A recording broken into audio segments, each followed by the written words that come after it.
welcome to my channel. I'm going to cover a couple of things. The first thing I'm going to cover is going to be really quick. I'm going to talk a little bit about jump size and the type of bike you're riding and the wheelbase and everything. And so I'm going to get into that, and then after that I'm going to talk a little bit about what I just reviewed on some videos that were sent in to me, and talk about how do you keep your back wheel on the ramp so you ride out the ramp as you take off, because I do see a lot of people that end up lifting their rear wheel too early and they don't actually get the benefit of the ramp. I used to have that problem, and I'll explain to you how I had that problem, and then I'll talk about why most people have that problem. There are different reasons why people have that problem, so I'll cover that after I talk a little bit about what should you be learning on if you're new to this whole thing. Okay, so you see my BMX bike, and this is going to be the shortest wheelbase bike that I have. And you can see, if you look at where the peg is on the front wheel, that's where the bottom of the front tire is going to be contacting the ramp. And then if you come over here and you see where my rear peg is, so the bottom of the tire is just entering the ramp. So there's not a whole lot of transition or ramp surface to take off on in this case. So this is fine, and the only reason it's fine is if you look, there's not a whole lot of transition. See how gradual that is? So because of that, you want to make sure your transition's really mellow. Look at this MTB hopper ramp. It is not a very quick transition. It's really mellow. The phone keeps wanting to focus on my hand. See how mellow that transition is? So if you have a short ramp like this and it's not very tall, have it be really mellow like this. Don't have it be steep, or don't have it have a tight curve in it, because that's going to mess you up when you're trying to learn. And then as the transition gets longer, you can actually have it go higher, and I'll show you that later when I add the next piece into the MTB hopper on here. But for now, this is my BMX bike. I'm going to go grab my DJ bike, and I'll show you how much wheelbase there is on there. So my BMX bike, both wheels are going to be on the transition for only a split second. So now if you compare to my DJ bike, the back tire is just getting on the ramp, and the front tire is already like ready to take off. So in this case, the bike is even less on the ramp. Now if we were to take like a full suspension mountain bike, the wheelbase is actually going to be longer than the transition. So you just have to keep that in mind. And so the bigger the bike, meaning the longer the wheelbase, the more transition you want to have, meaning the longer transition, not the steeper. So I will set this ramp up with the extension after I do a couple of demo jumps. Okay, here's me doing slow motion on my BMX bike. This one I have really good form. Watch how I ride out the ramp completely with my back tire, and how my front wheel actually is going up the whole time I'm going off the transition, and it isn't later until I level off the bike. So here we go. Level and then come down. So that one I landed both wheels at the same time. On this next one I do pretty much the same thing, but the difference is in my landing. If you watch the video where I was talking about Matt and his bunny hop from a few days ago, on here I show doing the row, the anti-row, and then I do the row again so I can land rear wheel first, just slightly. So watch that. So here's the row, anti-row, and then a little row again right there, real quick at the end to land. Okay, so on this one, I'm going to show you what issue I've had for a long time, and this is, trying to race or jump or trying to get to the landing as quickly as possible rather than pop to get high air. So you'll watch me on here, and as I come off the ramp, you'll see that instead of my front wheel going up the entire time as my back wheel is on the transition, you'll see me start to push forward. So I actually start the anti-row too early. And when I start it too early, you'll see my back tire lift off the ramp early before I'm completely off the transition. So let's go ahead and watch it. So I'm approaching, and right there, I push early. And so it's like cutting my height short, if that makes any sense. So instead of going up, I kind of go forward and I aim for the landing right away. So if you're ever wondering why your back wheel doesn't ride out the transition, it might be because you're starting your anti-row too early. You want to complete the row, so pushing with your legs, pulling with your arms throughout the entire transition, even long after your front wheel has left the transition. The tendency in your mind is sometimes right after your front wheel leaves the transition is, okay, now I got to start the anti-row. And the moment you do that, the back wheel will lift off the ramp. So I did that for a long time. It took me a while to relearn how to just commit to the row until I actually launched off the ramp and then do the anti-row in the air to level off in the air. So this next one is going to be another reason why your rear wheel will leave the ramp. And we also saw this with Joshua when he sent in his video. This is when you pull up with both wheels at the same time. So if you don't do the proper motions of front wheel first, rear wheel second, which is how you should bunny hop, and I will compare a bunny hop in a little bit here, but you pull up both wheels at the same time. Well, obviously when your front wheel gets to the end of the ramp, as you start pulling the bike up evenly, your back wheel is going to naturally lift before it gets to the end of the ramp. So watch this one. This one actually took me a few tries because I had to mentally force myself to do it both wheels at the same time, which is hard for me to do because I just don't jump like that. So here it goes. So I crouch and then pop both wheels at the same time, and I come down.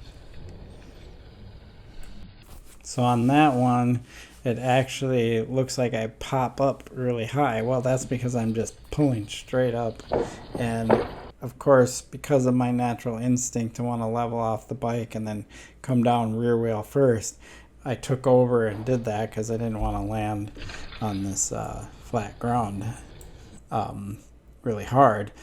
So it's kind of funny watching it because I go up off the ground and then I take over the bike appropriately and level it off and then land normally after that. So very interesting, but you can clearly see that the back wheel comes off the ground really early on the ramp.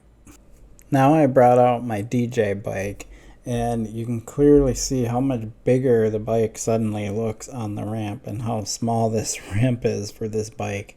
And it actually made it a little more challenging. I mean, I did fine here, but it was definitely harder. I had to react quicker and do everything quicker because I don't have a lot of transition for the size of the bike. So keep that in mind. Depending on the size of the bike, you definitely want the appropriate jump to match the size of the bike you are riding. And with mountain bikes, you definitely need longer transitions, not more kicky transitions, but just longer rollouts so your entire wheelbase is on them. Okay, let's watch me do this jump.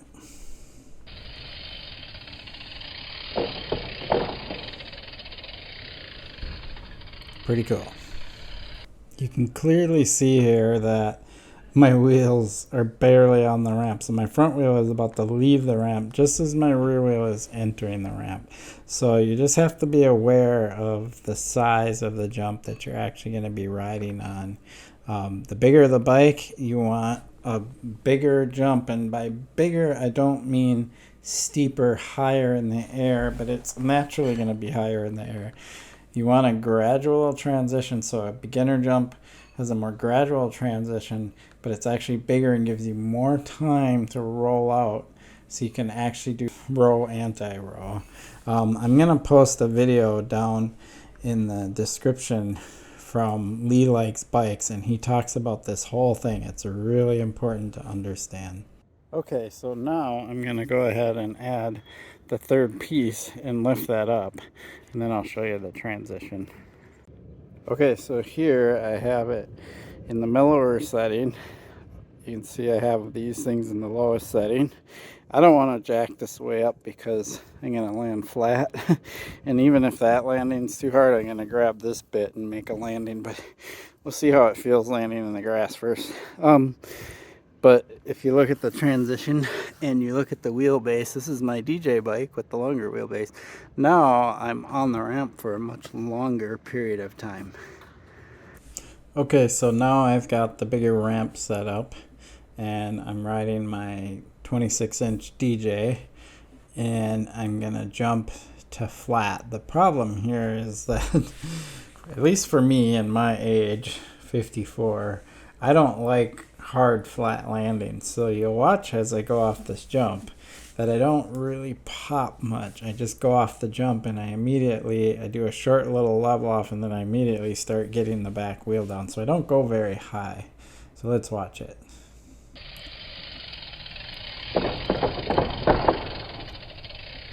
Yeah, so I really want to get that back wheel down so I land softer and I don't have a really hard impact, like landing both wheels at the same time. So I'm already kind of done with this idea of launching to flat, but I did decide to do one more jump and I wanted to show you what it was like if I took off early. So here we go, check this out.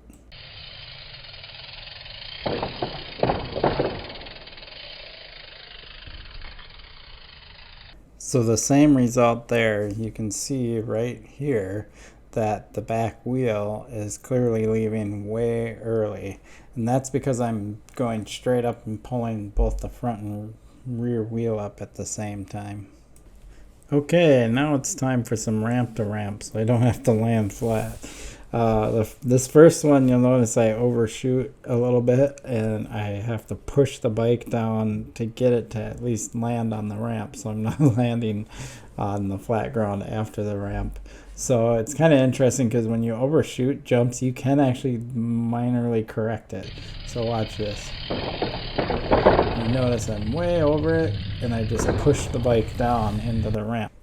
So what's interesting about this is that as much as this looks like it's a bigger gap, it's actually quite short to clear, and I don't have a whole lot of room in all of this. I don't have a lot of yard to run out in on the one end. I don't have a lot of run up over to the left, so I'm kind of stuck with having to go a certain speed and dealing with this limitation here, which is fine, but at least it allowed me to kind of show the examples here. Now let's do the one where I actually make it onto the transition front wheel first.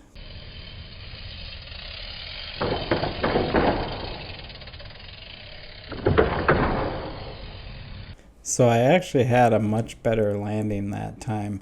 And I can't really pop super high in this situation because if I pop higher, I'm going to overshoot and all these variables. But I was going the appropriate speed, appropriate height, and then got the nice little nose dive in there. So here's my approach. All right, you can see that I'm crouched and I'm down low. I'm in that kind of preload position as I'm going up to the transition. And then I will come forward, and right there is when I start to spring up. So I took all that, I did that compression, and now all my energy is starting to go upward. Now I come up onto the ramp and see how my front wheel is starting to lift, but I'm still doing the row. I'm pushing my legs down into the ramp and I'm pulling up the front end with my arms. I'm still solidly in the row motion right here, and I keep pulling it through, and watch how my front wheel actually keeps going up and my back wheel stays on the ramp. Okay, this part is really important. I'm still pulling with my arms. My front wheel is still going up and my back wheel is still in contact with the ramp. If I wanted more pop, I'd actually have my front wheel higher than this, but I'm aiming to land on the ramp there, and I don't really want to go any higher than this. So this is perfect for aiming for that ramp that I'm going to land on. Now I start the anti-row, and this is how you level off in the air.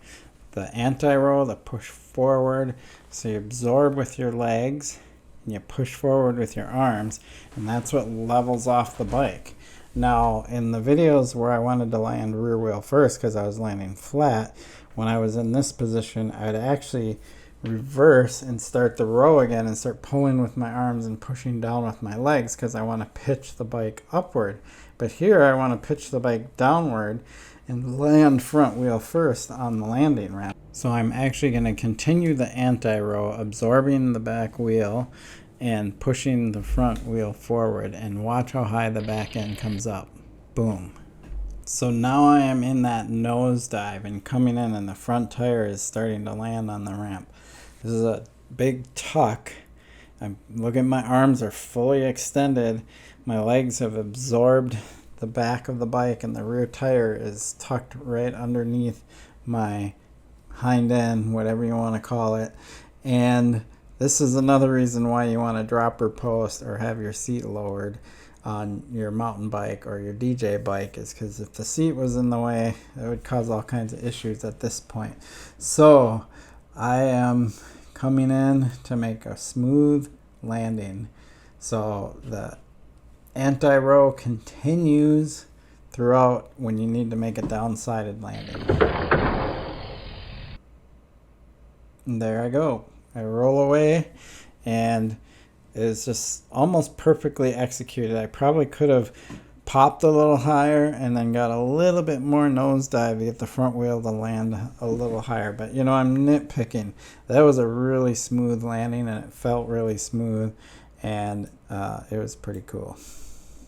So all I want to do here is just show you the bunny hop and how the motions are almost identical to what they are when I'm jumping on the ramp. I'm not going to go over the details of the bunny hop or anything like that. I'm just going to run this, and you can watch it in slow motion and compare for yourself.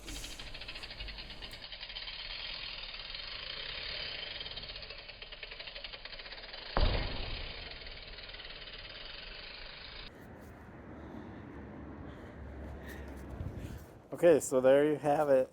I talked a little bit about the transition of a jump, and so basically you don't want something that's too quick. You want a nice mellow transition, especially when you're learning, because it gives you more time to work on all the techniques. Then I did the jump without the landing ramp, so you could see how I would go up and I would do the row, anti-row to level off, and then I'd actually do the row again to land rear wheel first. But then when I have the landing ramp, I want to do the row and then the anti-row, and then I just exaggerate the anti-row to get the front end to come down and the back end to come up, so I can land the landing ramp with the transition. It's a little challenging here because as much as this may look far to some people, it's actually not that far. I was actually not going very fast. I was kind of going at a very medium speed, jumping off of this, and I was almost overshooting this, so I wasn't comfortable really popping because I would overshoot the landing, and I'm not really comfortable making the gap super big with this kind of run up. So kind of left it at that, just to show you the different techniques on the takeoff and then how you angle the bike to land on the backside or downside, whatever you want to call the landing ramp. So it's pretty cool. So there you have it. I appreciate your support for my channel. Please like and subscribe.